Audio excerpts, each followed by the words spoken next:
In 9th grade, he found out his mom deliberately switched his fate at birth. He started drifting through his until he saw on a remote broadcast screen at his poor county high school a boy from Wenhuo No. 1, a prestigious school 1,000 miles away.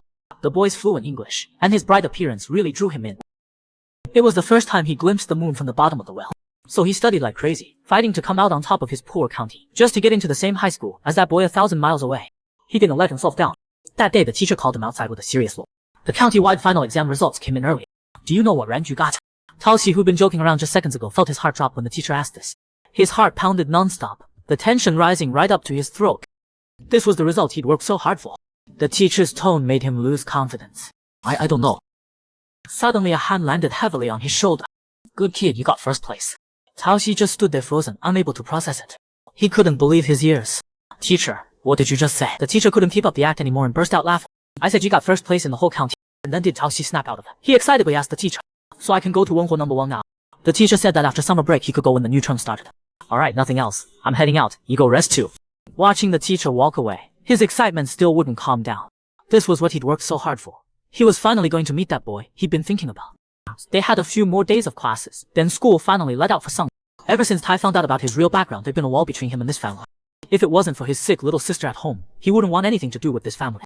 His sister was thrilled to hear her brother got first place in the county. She was proud to have a brother like him. His so-called mother Gu Ping didn't seem all that happy. She looked more worried than anything.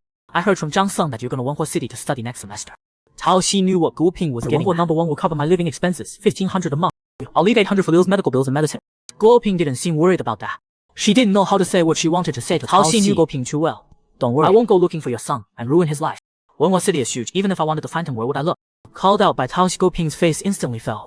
She hurriedly explained, that's not what I meant. Of course Tao Xi knew that was exactly what she meant. She was afraid Tao Xi would ruin her biological son's life.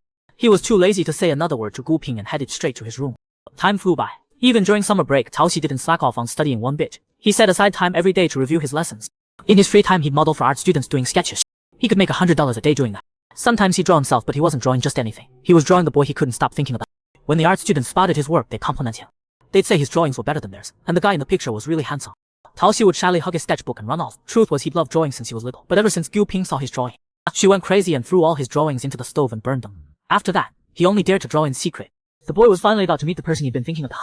Time flew by. Before he knew it, the new school year was starting. He'd worked so hard for this day. This was the first time he'd left his poor county to come to the big city. His classmates were curious about him. They just knew the top student from Qingshui County was coming to their class, but they didn't know if it was a guy or a girl. Bai Chengfei peered through a makeshift telescope and figured it out. It's a guy. Don't know if he's hot or not, but he seems pretty skinny and pale. Even if he is hot, could he be hotter than Lin the genius? The teacher brought Tao Xi into the classroom and had him introduce himself. All the students stared at the new classmate. Tao Xi first scanned the classroom, but he didn't see Lin Qinghe anywhere. Then Tao Xi introduced himself confidently. Hey everyone! From Qingshui County No. 1. I'm really happy to be studying at Wenhuo No. 1. After the introduction, the teacher assigned him a seat.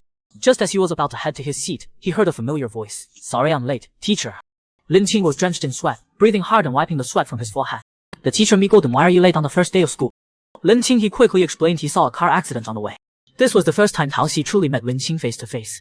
Looking at this tall, handsome boy in front of him, he realized his drawings had so many flaws. They didn't capture even half of how good he looked in person.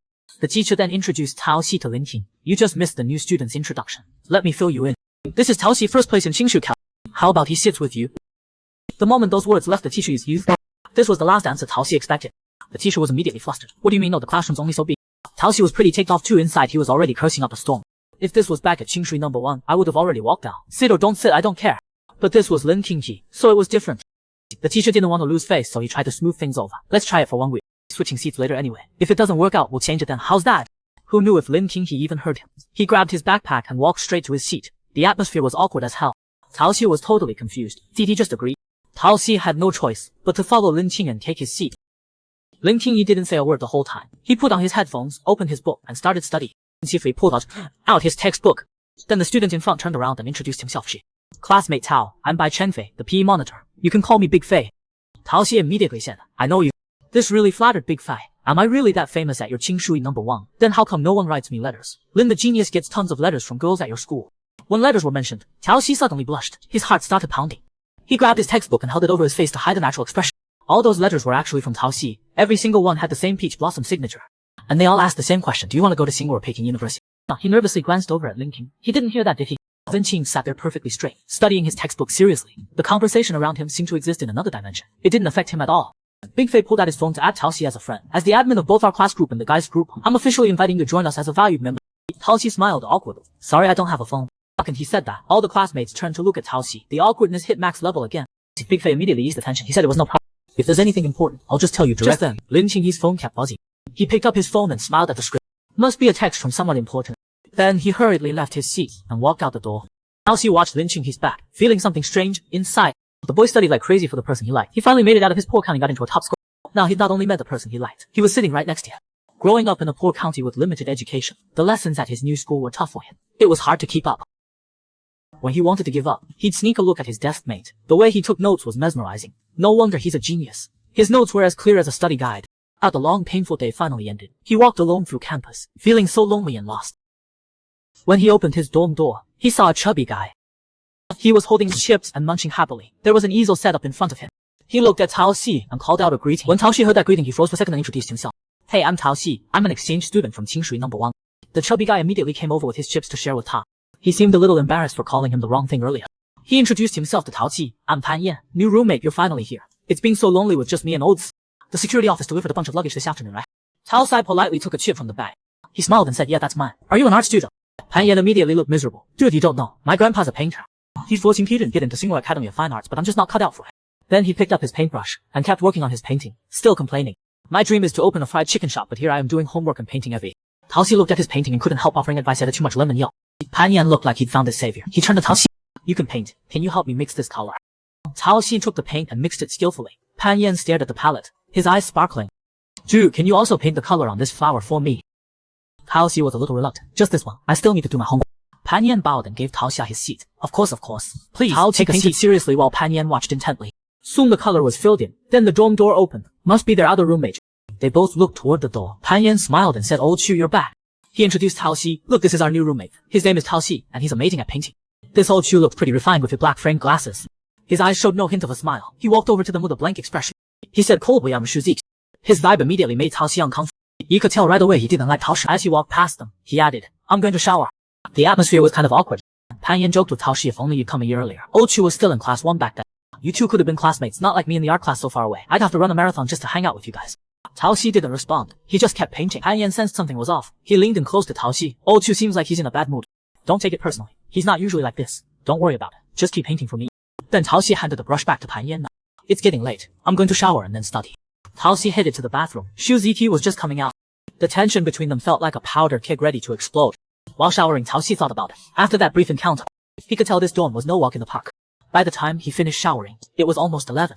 Tao Xi still wanted to study a bit more. It was his usual habit. Just as he was about to open his textbook, Pan Yan quietly reminded Tao.